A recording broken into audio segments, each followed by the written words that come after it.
नमस्कार। सोमवती अमावस्या व्रत कथा, जिसे सुनने से सारे पाप तो धुलते ही हैं, साथ ही साथ शिव जी की विशेष कृपा भी प्राप्त होती है और अंत में इस लोक के सुखों को भोगकर शिवलोक की प्राप्ति होती है। तो आइए हम कथा की शुरुआत करते हैं। बोल दो प्रेम से शिव शंभू की जय। एक गरीब ब्राह्मण परिवार था, जिसमें पति पत्नी के अलावा एक पुत्री भी थी। पुत्री धीरे धीरे बड़ी होने लगी।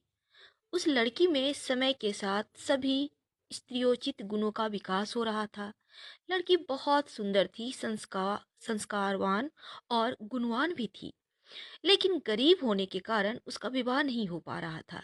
एक दिन ब्राह्मण के घर एक साधु पधारे और वो साधु कन्या के सेवा भाव से बहुत प्रसन्न हुए। कन्या को लंबी आयु का आशीर्वाद देते हुए साधु ने कहा कि कन्या के हथेली में विवाह योग्य रेखा ही नहीं है। ब्राह्मण दंपति ने साधु से पूछा कि कन्या ऐसा क्या करे कि उसके हाथ में विवाह की रेखा आ जाए, बन जाए। तो साधु ने कुछ देर विचार करने के बाद अपनी अंतर्दृष्टि से ध्यान करके बताया कि कुछ दूरी पर एक गांव में सोना नाम की दूबी जाति की एक महिला अपने बेटे और बहू के साथ रहती है, जो कि बहुत ही आचार विचार और संस्कार संपन्न और पति परायण स्त्री है। यदि वह कन्या उसकी सेवा करे तो वह महिला इसकी शादी में अपने मांग का सिंदूर लगा दे। इसके बाद इस कन्या का विवाह हो तो इस कन्या का वैधव्य योग मिट सकता है। साधु ने यह भी बताया कि वह महिला कहीं जाती आती नहीं है।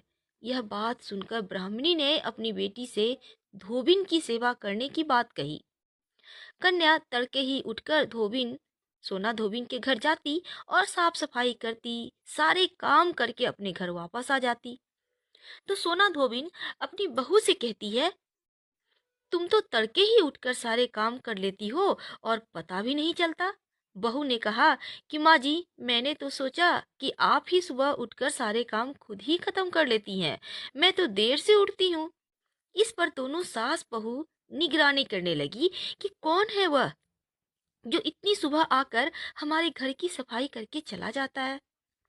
कई दिनों बाद धोबिन ने देखा कि एक कन्या मुंह अंधेरे घर में आती है और सारे काम करने के बाद चली जाती है। जब वह जाने लगी तो सोना धोबिन उसके पैरों पर गिर पड़ी, पूछने लगी, आप कौन हैं और इस तरह छुपकर मेरे घर की चाकरी क्यों करती हैं। तब कन्या ने साधु द्वारा कही गई सारी बात बतला दी। सोना धोबिन पति परायण थी, उसमें तेज था। वह तैयार हो गई। पति सोना धोबिन के पति थोड़ा अस्वस्थ थे।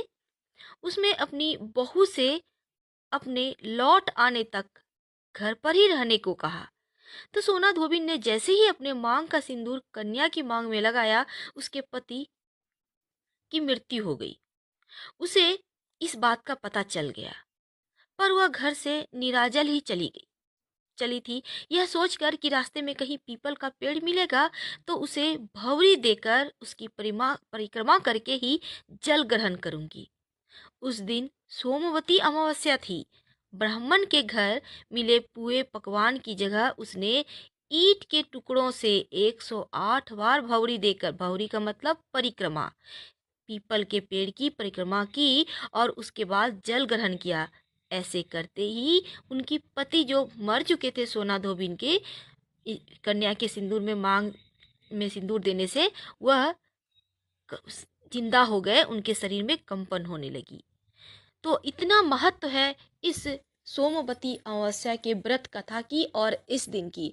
अगर आप व्रत नहीं भी करती हैं और एक बार इस कथा को सुन लेती हैं तो यकीन मानिए आपके भी पति की आयु लंबी होगी और इस लोक में सुहागन ही रहेंगी आप। आपको वैधव्य का कभी सामना नहीं करना पड़ेगा। तो बोल दो प्रेम से, हर हर महादेव, हर हर महादेव। धन्यवाद, फिर मिलेंगे।